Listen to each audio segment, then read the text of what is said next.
കർത്താവിൻ്റെ പരിശുദ്ധമായ നാമം വാഴ്ത്തപ്പെടുമാറാകട്ടെ. അനുഗ്രഹിക്കപ്പെട്ട ഈ നല്ല പ്രഭാതത്തിനായിട്ട് കർത്താവിന് സ്തോത്രം ചെയ്യുന്നു. ഒരു പ്രഭാതം കൂടെ കണ്ട് കർത്താവിന് സ്തോത്രം ചെയ്യുവാൻ ദൈവം നമ്മുടെ ജീവിതത്തിൽ ഒരുക്കി തരുന്ന എല്ലാ സാവകാശങ്ങളും ഓർത്ത് ഇന്ന് ഈ പ്രഭാതത്തിൽ കർത്താവിനെ സ്തുതിക്കുകയും വാഴ്ത്തുകയും ചെയ്യുന്നു.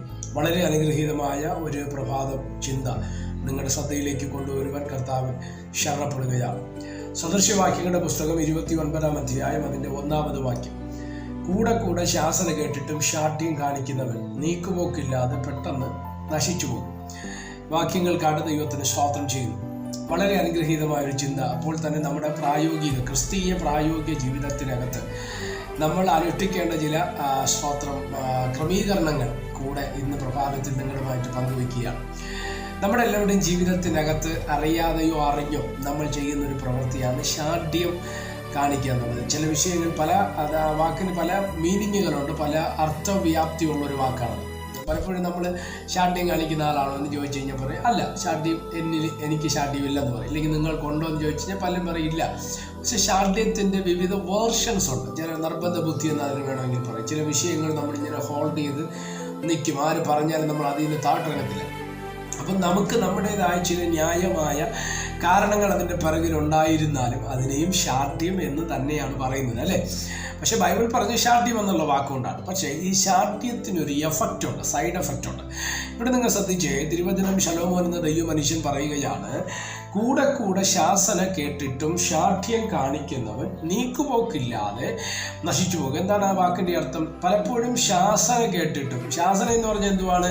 തിരുവചനം പറയുന്നത് നീതിമാന്റെ ശാസന തലയ്ക്ക് എണ്ണ പോലെയാണ്. സ്തോത്രം. ദൈവത്തോട് മനുഷ്യരോട് കോപിച്ചവരും ദൈവത്തോട് കോപിച്ചവരും തിരുവചനത്തിലൂടെ നമുക്ക് മനസ്സിലാക്കാൻ കഴിയുന്നുണ്ട്. അങ്ങനെയുള്ളവർ, ചില വ്യക്തികൾ നശിച്ചു പോയതായിട്ട് നമ്മൾ എന്ത് ചെയ്യുന്നുണ്ട്? വായിക്കപ്പെടുന്നുണ്ട്, അല്ലേ? യോനയുടെ പുസ്തകം 4-ാം അധ്യായം 9-ാം വാക്യത്തിൽ ദൈവം നീന്തത്തിനെ കോപിക്കുന്നേ എന്ന് ദൈവം യോന പ്രവാചകനോട് ചോദിക്കും. യോന പറഞ്ഞൊരു വാചകമുണ്ട് 4-ാം അധ്യായത്തിന്റെ 9-ാം വാക്യത്തിനകത്ത്, ജീവപര്യന്തം കോപിക്കുന്നത് വിഹിതം തന്നെ. ദൈവത്തോട് കോപിക്കുകയായിരുന്നു. അപ്പോൾ കോപിക്കുന്ന എന്തിനാ എന്ന് ചോദിച്ചപ്പോൾ ഈ മനുഷ്യന്, അതായത് യോന പ്രവാചകൻ പറയുകയാണ്, ജീവപര്യന്തം കോപിക്കുന്നത് വിഹിതം തന്നെ എന്ന് പറഞ്ഞാണ് ആ ഭാഗം അവസാനിക്കുന്നത്, അല്ലേ? അപ്പോൾ ദൈവത്തോട് കോപിഷ്ഠനായിട്ട് നിന്ന ഒരു യോന പ്രവാചകനെ നമുക്ക് കാണുവാൻ തക്കവണ്ണം കഴിയും, അല്ലേ? അപ്പോൾ ഇങ്ങനെയുള്ളവരുടെയൊക്കെ അവസാനം നമ്മൾ ശ്രദ്ധിച്ചു കഴിഞ്ഞാൽ വേദപുസ്തകത്തിൽ അങ്ങനെ പലപ്പോഴും ഒരു നല്ല അഭിഷിക്തന്, നല്ലൊരു ദൈവ മനുഷ്യന് കിട്ടേണ്ട സ്തോത്ര മഹത്വമോ ഇല്ലെങ്കിൽ ഒരു അവസാനമോ കിട്ടാത്ത അനേകരെ നമുക്ക് കാണുവാൻ തക്കവണ്ണം കഴിയും. ഇതിലൊക്കെ പെടുന്ന ആൾക്കാർ ഈ യോന പ്രവാചകൻ എന്നൊക്കെ പറയുന്നത് ദൈവത്തോട് ശാഠ്യം കാണിച്ച മനുഷ്യൻ. നമുക്കറിയാം, പുരോഹിതന്മാർ ആലയത്തിൽ ധൂപം കത്തിക്കേണ്ട ഇടത്ത് കയറി ധൂപം കത്തിച്ചൊരു ഒരു രാജാവ് ഉണ്ടായിരുന്നു, ഉസ്സിയാവ്, അല്ലേ? സ്തോത്ര 16 വയസ്സുള്ളപ്പോൾ രാജാവായ മനുഷ്യൻ, സക്കറിയാവുന്ന ദൈവ മനുഷ്യൻ അവനെ ഉപദേശിച്ചു വന്ന കാലത്തോളം അവന് അഭിവൃദ്ധി ദൈവം കൊടുത്തു. പക്ഷേ അവൻ ബലവാനായി തീർന്നപ്പോൾ നാശത്തിനായിട്ട് അവൻ നിഗളിച്ച് അങ്ങനെയാണ് ആലയത്തിൽ ധൂപം കത്തിക്കാൻ വേണ്ടി പോയത്.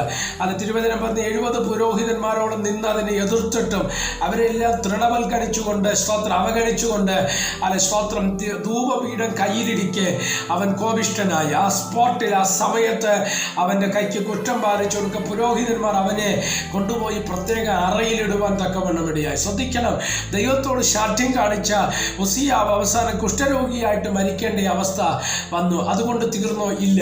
അവൻ്റെ തലമുറകളായിരുന്ന യോഥാമും ആഹാസും, സ്തോത്രമല്ലേലൂയ, ഈ 2 തലമുറകളും ആലയത്തിലേക്ക് പ്രവേശിപ്പാൻ തക്കവണ്ണം ഇടവന്നില്ല എന്നതാണ് അവരെക്കുറിച്ച് വേദപുസ്തകം നൽകുന്ന ചരിത്രം. എന്താ കാര്യം? അപ്പൻ കാണിച്ചൊരു ശാഠ്യ ബുദ്ധി. അതാ ഞാൻ പറഞ്ഞേ, ഇന്ന് പ്രഭാതത്തിൽ ഈ സന്ദേശം കേൾക്കുന്ന നിങ്ങളോട് ഞാൻ പറയാ, ചില ശാഠ്യങ്ങളെ നമ്മൾ ഒഴിവാക്കുമെങ്കിൽ സ്തോത്രം ദൈവിക നന്മകൾ നമ്മുടെ അടുക്കലേക്ക് വരുവാൻ തക്കവണ്ണം ഇടയായിത്തീരും. മനുഷ്യരോട് ശാഠ്യമുണ്ടോ നിങ്ങൾക്ക്? ചെല്ല് പറയത്തില്ലേ, സ്തോത്രം എനിക്ക് ആരോടും പിണക്കമില്ല, പക്ഷെ മിണ്ടത്തില്ല, അതൊരു സൈഡാണ്, അല്ലേ? സ്തോത്രം ഞാൻ ആരോടും പിണങ്ങിയിട്ടില്ല, സ്തോത്രം എന്ന് പറയുകയും ചിലരോട് അവർ മിണ്ടാതിരിക്കുകയും ചെയ്യും. അപ്പോൾ ഇത് രണ്ടും കൂടെ നിങ്ങളൊന്ന്, അത് ലോജിക്കുണ്ടോ? സ്തോത്രം പിണക്കമില്ലെന്ന് പറയുകയും ചെയ്യുന്നുണ്ട്, അപ്പം തന്നെ മിണ്ടാതിരിക്കുക. അപ്പം പിണക്കമില്ലെങ്കിൽ അതിൻ്റെ അർത്ഥം അവരടുത്ത് എന്ത് ചെയ്യണം? സംസാരിക്കണം. ആരോടും ദൈവമക്കളെ പിണങ്ങിയിരിക്കരുത്. ഒരുപക്ഷെ അവൻ നമ്മളെ ദ്രോഹിച്ചവരായിരിക്കാം, നമ്മളെ തകർക്കാൻ നോക്കിയവരായിരിക്കാം, ഒരുപക്ഷെ ജീവിതത്തിൽ ഒരിക്കലും മറക്കാൻ കഴിയാത്ത വേദനകൾ തന്ന വ്യക്തികളായിരിക്കാം അവര്. പക്ഷെ യേശുവിൻ്റെ സ്നേഹം എന്ന് പറയുന്നത് അവരോട് ക്ഷമിക്കുക എന്നുള്ളതാണ്. യേശു ക്രൂശീകരണത്തിൽ യേശു എന്താ പറഞ്ഞേ? ഇവർ ചെയ്യുന്നത് എന്തെന്നറിയായികയാൽ ഇവരോട് ക്ഷമിക്കണം എന്ന് പറഞ്ഞ യേശുവിനെ നമുക്ക് കാണാൻ കഴിയും. അതുകൊണ്ട് ശാഠ്യം വിട്ട് ദൈവകൃപയിലേക്ക് വരിക, ദൈവസ്നേഹത്തിലേക്ക് വരിക. നിശ്ചയമായിട്ട് ദൈവം നമ്മെ അനുഗ്രഹിപ്പാനിടയാകും. ഇല്ലെങ്കിൽ ശാസന കേട്ടിട്ടും ശാഠ്യം കാണിച്ചാൽ തിരുവചനം പറയും, നീക്കുപോക്കില്ലാതെ നശിച്ചു പോകുവാൻ തക്കവണ്ണം അതിനിടവരരുതേ. അതുകൊണ്ട് ശാഠ്യത്തെ നിന്ന് മാറ്റി താഴ്മയിലും വിനയത്തിലും ദൈവസ്നേഹത്തിലും നമ്മുടെ ഹൃദയം നിറയട്ടെ.